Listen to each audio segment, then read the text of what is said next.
पश्चिम Asia से इस वक्त की सबसे बड़ी खबर सामने आ रही है।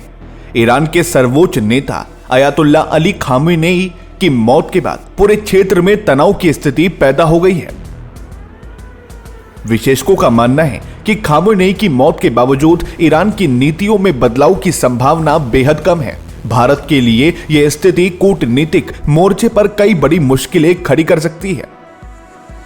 भारत के सामने सबसे बड़ी चुनौती अपने दो अहम सहयोगियों, रक्षा भागीदार इजराइल और क्षेत्रीय संपर्क के लिए महत्वपूर्ण ईरान के बीच संतुलन बनाए रखने की है। कूटनीति विशेषज्ञ ब्रह्मा चेलानी के अनुसार ईरान पर अमेरिका इजराइल के हमले का मुख्य मकसद कब्जा नहीं बल्कि शासन बदलना है।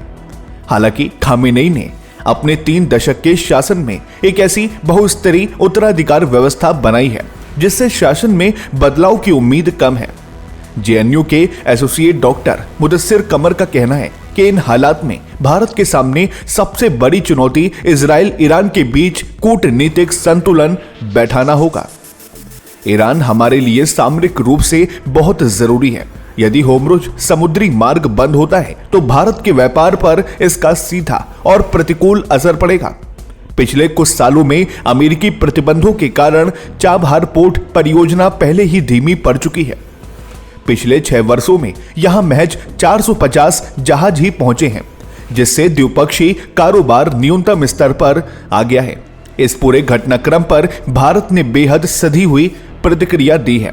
भारत ने किसी पक्ष की निंदा करने के बजाय कूटनीति और बातचीत के जरिए समाधान निकालने का आह्वान किया है। प्रधानमंत्री मोदी ने भी शांति का संदेश देते हुए क्षेत्रीय स्थिरता पर जोर दिया है। ईरान में नई व्यवस्था के साथ तालमेल बिठाना और अपने आर्थिक हितों की रक्षा करना अब नई दिल्ली के लिए एक कठिन परीक्षा जैसा होगा। आने वाले दिनों में देखना होगा कि भारत इस वैश्विक संकट से कैसे निपटता है।